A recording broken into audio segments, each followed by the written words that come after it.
I started this project when Obama was elected. I was so excited, so happy. I needed to put my joy into something. I needed to find out who to thank.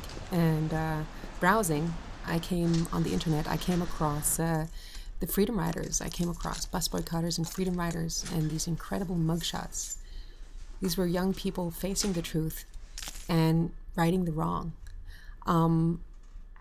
Normally a mugshot would be a sign of shame and something to shame people into, but that these were actually recorded, these moments of truth, was amazing. And I knew exactly what to do with them. I wanted to make these portraits. I made a set, and then I was invited to show them at a college. A story in the New Yorker came out about them. The small stipend that I had, I used to find Freedom Riders. This was such recent history. I was so shocked that this was such recent history that I could actually find witnesses, and that really affected me. Learning about the history, learning how it's dependent on people and individuals, each of them a very specific character, and without one of them this wouldn't have happened, I feel. Each of them is really a character in and of himself. I work with a narrow color spectrum: black, white, iron oxide, which is rust, and teal. And the rust is fantastic because it's a process where I don't have control and I have to let go. And it's not about perfection, it's about helping telling the story. Afterwards, I get into collage, and the collage is a contrast. It's about making it more than a painting. It's about bringing in sound bits, sound bites, from music to noise.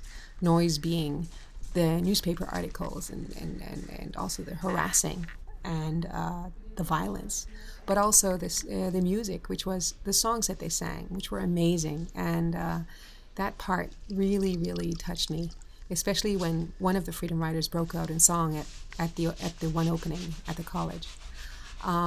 Later on, this show made it to Colorado, to a film festival, and a Nashvilleian saw it and said this had to be in his town. Nashville is where the Freedom Riders came from. So when I was invited to do a show at the Downtown Public Library, I couldn't stop. I couldn't contain myself. I was so excited to do this, and I will try to make as many Freedom Riders as I can to really, really celebrate this incredible feat of these young people. And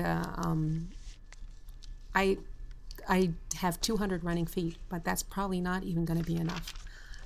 Meeting these Freedom Riders was, to me, the most exciting, and finding out stories that helped me think of the collage to add on, bring you back to that moment of truth, of facing the truth, of facing off with the truth. Finding out about a journalist who wrote his story on toilet paper and hid it from the guards. Finding out about the singing and the way people communicated, the way the segregated people and the men and the women communicated with each other by singing, was just amazing. And also realizing the brutality that they faced, and that they still had vowed and kept their vow to nonviolence. The best way to understand this piece of history, this moment that changed all of our history, I feel, for me, is to paint their portraits, to get each one right. I spend a lot of time going over them again and again and again to make sure that I really get this specific person's character. Some have a lot of anger, some have incredible joy, some are angry and joyous, and some are holding so much inside, and a lot of them feel just so innocent. And you see a detail like a flower on a lapel, and you say, yeah, that's what you wear when you go to a peaceful war, a flower on a lapel. And I hope that I can take an audience right into that moment the way I get into that moment when I paint these pieces.